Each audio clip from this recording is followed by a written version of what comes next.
Qu'hier pour vous parler d'un sujet qui est très très très important dans l'entrepreneuriat, ça va être le fait de faire des erreurs. Et moi je voulais vous lister aujourd'hui 6 erreurs qui m'ont coûté énormément de temps et énormément d'argent. Donc j'en ai noté 6. Et c'est vrai qu'aujourd'hui à travers les réseaux sociaux, on est plutôt là à regarder les réussites. Évidemment, les stars s'affichent sur Instagram sous leur plus beau jour. Vous voyez les influenceurs, etc., les businessmen, tout le monde est génial, tout le monde a réussi, mais personne ne montre toutes les étapes avant la réussite. Et d'ailleurs, quelque chose qui m'a frappé, c'est la première conférence de Mark Zuckerberg quand il a sorti Facebook. Et la première chose qu'il a dit aux médias, c'est, vous voyez, on a mis 3 semaines à organiser cette conférence, mais moi j'ai codé Facebook en 15 jours. Alors c'est vrai que ça paraît exceptionnel comme ça, et même si Marc est un vrai génie, on a su que Facebook ça a été codé en 6 mois.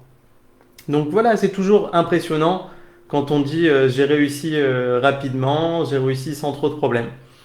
Et donc voilà, il faut savoir que plus vous faites des erreurs, plus vous expérimentez des choses dans le business, et mieux c'est, parce que vous pouvez comme ça affiner votre service, affiner votre psychologie, affiner votre service client, etc.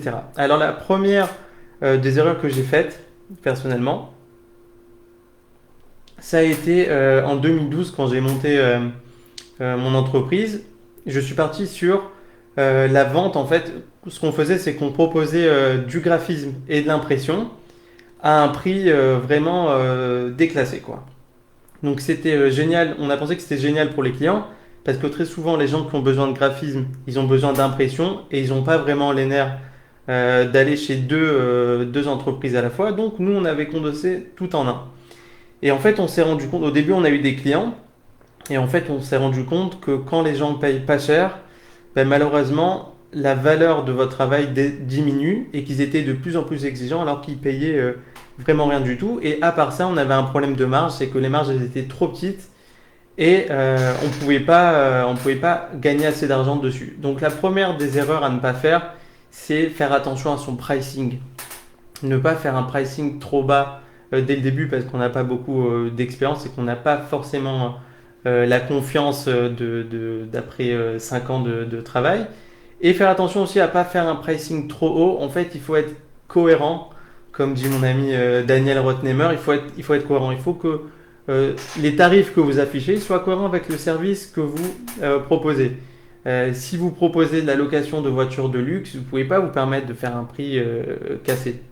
C'est pas possible. Il faut aussi penser au statut de la personne. Et c'est vrai qu'on le voit beaucoup avec les marques. Plus on met de l'argent, des fois dans des marques, et plus on a tendance à croire que c'est de la qualité. Bref, donc première erreur, le pricing. La deuxième erreur, ça va être à propos de vos compétences. Quand on vous propose un projet, mais que vous ne savez pas, vous n'avez pas les compétences pour le faire, même si c'est un gros projet, même si c'est tentant par rapport à la rémunération, tout ça, ça va être dommage de l'accepter si vous n'avez pas les compétences ou si vous dépendez de quelqu'un pour faire ce projet. Pourquoi? Parce que la personne d'en face va se rendre compte que vous n'êtes pas à la hauteur et c'est dommage pour votre nom, c'est dommage pour votre temps, etc. Donc après, ça nous emmène tout ça à la troisième erreur, c'est évidemment de dire oui à tous les projets. C'est vrai que quand on démarre, on a envie de faire entrer des projets, on a envie de faire entrer de l'argent, mais on ne se rend pas forcément la vie facile en acceptant tout et n'importe quoi. Je m'explique. Parfois, vous avez des gens qui viennent vous voir et qui insistent absolument pour que vous fassiez le projet. Vous savez que c'est quelque chose qui est soit qui vous passionne pas du tout, soit vous pensez que le domaine ne va pas du tout marcher, ou soit vous, concrètement, vous n'avez pas envie de le faire, vous n'avez pas le temps, etc. Mais dans votre fort intérieur, vous vous dites, ah, mais peut-être, mais c'est de l'argent, etc. Écoutez, à chaque fois que j'ai accepté un projet comme ça, que je voulais pas vraiment au fin fond de moi, j'ai regretté de l'avoir accepté. Donc faites attention, n'ayez pas peur de dire non si vous n'êtes pas d'accord avec les conditions ou si le projet ne vous tente pas. Et tout ça, ça nous emmène à une étape aussi très très très importante dans le business, c'est que il faut à tout prix, à tout prix, à tout prix faire des contrats. Je sais qu'il y a des gens parfois qui sont vos amis, qui sont de la famille, des gens à qui vous faites confiance, et vous vous lancez dans un projet sans écrire quoi que ce soit sur le papier, et c'est une grave erreur, parce que malheureusement, il arrive des cas où la personne ne veut pas payer, où la personne n'est pas d'accord sur certaines conditions, où la personne demande plus de choses que vous en avez prévu au départ, et là, vous vous trouvez dépourvu. Donc les amis, n'hésitez pas, ça prend pas beaucoup de temps.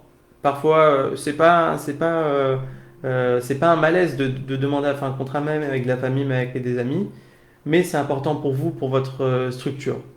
Plus vous allez faire de contrats, plus les gens vont vous respecter, plus ça va être carré pour vous. Et au niveau de votre compta aussi, c'est quelque chose qui va être bien, puisque vous allez éviter de perdre de l'argent tous les ans. Ça arrive encore, hein, même avec des contrats, mais disons que ça arrive de moins en moins et vous filtrez les gens. Ensuite, la cinquième erreur que j'ai faite, c'est que des fois je suis parti sur des projets où il n'y avait pas forcément beaucoup de demandes. Par exemple, à l'époque, j'avais essayé de former sur un logiciel où ben, finalement il n'y avait que quelques étudiants qui avaient besoin de ce logiciel-là. Donc moi je pensais lancer la formation en grand public et je me suis pas rendu compte, j'ai pas fait de marketing parce que marketing ça veut dire le marché quoi. Enfin, regarder le marché et j'ai pas assez fait d'investigation par rapport à ça. Donc attention avant que vous proposez un produit, un service, regardez s'il y a de la demande. À moins que vous ayez une idée de génie, c'est toujours important de se mettre dans les bottes des clients et de voir sur le marché si ça peut le faire ou pas. Et enfin, je dirais la sixième erreur à ne pas faire, c'est ben, de ne pas prévoir du temps pour son business. Je vous explique, il y a deux choses. Vous pouvez soit travailler euh, dans votre business, ça veut dire faire des prestations, donner votre temps contre de l'argent, etc. Ou soit pour votre business. Et ça va être super, super important parce que si vous êtes occupé pendant un mois, H24 à travailler sur vos projets, vous n'avez pas de vision d'ensemble. Vous ne pouvez pas avoir de vision sur 5 ans, qu'est-ce que votre société va être. Et c'est très important de donner au moins une heure ou deux à réfléchir complètement sur la société. Est-ce que vous êtes en accord avec les valeurs de votre entreprise? Où vous voulez aller? Comment vous voulez progresser? Combien de chiffre d'affaires? Est-ce qu'on prend des nouveaux partenaires? Est-ce qu'on prend, je ne sais pas moi, un assistant, etc. Très très très important. Et ça va aussi pour les gens qui veulent monter leur business et qui sont salariés. Je sais que voilà, dans le livre de Gary Vee que j'ai lu hier soir, il disait qu'il n'y a pas de problème. Vous n'êtes pas obligé de quitter votre job du jour au lendemain.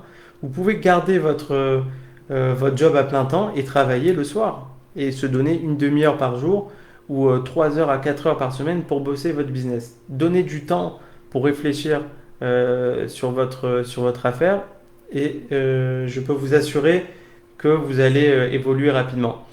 Voilà, je pense que c'est important à part ça. Je sais qu'il y a beaucoup de gens qui ont peur quand ils se lancent dans l'entrepreneuriat ou dans le soloprenariat, etc. Mais tout ça, il faut savoir que c'est des croyances, c'est de la psychologie. C'est des choses qu'en fait, vous pouvez travailler. Et je pense qu'il ne faut pas avoir peur de faire des erreurs. C'est humain. Et justement, si vous ne faites pas d'erreurs, vous ne pouvez pas arriver à une étape idéale dans votre business. Par exemple, vous imaginez bien que le gars qui a inventé l'ampoule, il a essayé 1000 fois avant de réussir. Donc si le gars il s'était dit non, non, j'échoue une fois, je continue plus, ça y est, j'abandonne tout ça, ben, on n'aurait pas vu l'ampoule. Et c'est idem pour plein de choses. J'ai 25 000 idées en tête. Le gars de Nike, encore une fois, il a mis 10 ans avant d'être rentable. Chaque année, il se prenait des bananes. Chaque année, ça allait pas avec le fournisseur, avec le produit qui n'était pas de qualité. Eh ben, c'est pas grave. Et en fait, ce qu'il faut comprendre, il faut que votre business ou votre objectif ou votre rêve, ok, il ait assez de sens pour que vous avancez. Malheureusement, il y a beaucoup de personnes, ils savent qu'ils doivent se bouger, ils savent qu'ils doivent réaliser leur passion, ils s'ennuient dans leur job, ou ils se sont fait renvoyer, ou je sais pas moi, ils ont envie de se renouveler, etc. Mais ils sont pétrifiés par l'échec. Soit ils se cachent derrière la perfection, non, non, moi je veux que ça soit parfait avant de commencer, et évidemment on connaît comment ça finit. ou soit dès qu'il y a un petit échec, ça y est, on abandonne. Et je sais que personnellement, dès que je me suis remis en selle il y a quelques années, j'étais déterminé, quoi. Je me suis assis avec moi-même et je me suis dit, regarde, ça va pas être facile, tu vas en baver, tu vas te prendre des bananes, mais voilà, ton objectif, il est là. Ton objectif, c'est d'être indépendant, c'est d'être le meilleur dans ton domaine. Ok, tu vas devoir acheter une formation pour être au top en psychologie. Ok, tu vas devoir apprendre la vente. Ok, tu vas devoir faire une vidéo par semaine et peut-être que ça marchera pas pendant des mois. Mais je sais que dans 3 mois, 4 mois, 5 mois, 6 mois, un an, tu pourras vivre de ta passion. Tu n'auras plus besoin d'aller chercher des clients tous les mois. Et, et voilà, et tu seras bien. Il y a aussi quelque chose de très important, je pense, dans l'entrepreneuriat. Et c'est vraiment quelque chose auquel je pense tous les jours, c'est que il faut pas voir le travail comme une course. Parce que si vous vous dites, ok, là, ok, d'accord, je reprends ma com en main, je fais de la prospection, je me bouge, je monte mon entreprise, etc. Et dans 6 mois, je vais être tranquille. Non, il faut que vous aimez le process. Si vous voulez vivre de votre passion, ben c'est déjà, vous n'allez pas sentir entre guillemets le travail puisque c'est un kiff de bosser déjà dans ce que vous faites. Et il faut se dire, ok, j'ai des objectifs, mais c'est pas une finalité en soi. La finalité, c'est la liberté. C'est ni l'argent, ni le pouvoir, ni je sais pas quoi, la célébrité. Au final, ce qu'on recherche tous, je pense, c'est la liberté. La liberté financière, la liberté de pouvoir profiter avec ses enfants, etc. Donc voilà les amis, n'ayez pas peur d'échouer.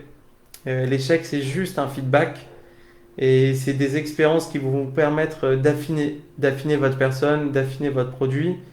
Et je pense que voilà, déjà en apprenant des erreurs des autres, comme j'ai essayé aujourd'hui de vous partager mes erreurs en toute modestie, même il y en a beaucoup d'autres, mais il y a beaucoup de gens qui veulent pas montrer les erreurs, qui veulent juste que vous voyez la réussite et qui veulent vous faire croire que la réussite est rapide, c'est faux. La réussite, ça prend du temps, mais on peut aimer le chemin et par contre, et on peut vivre de sa passion. C'est pas un mythe. On n'est pas obligé de vivre d'être dégoûté d'aller au travail, mais il faut juste, encore une fois, que ça ait beaucoup de sens pour vous. Voilà les amis, je vous souhaite une bonne journée, je vous souhaite un bon jeûne pour ceux qui jeûnent dimanche. Et je vous souhaite encore une fois de vous battre pour vos objectifs et de vous battre pour vos rêves.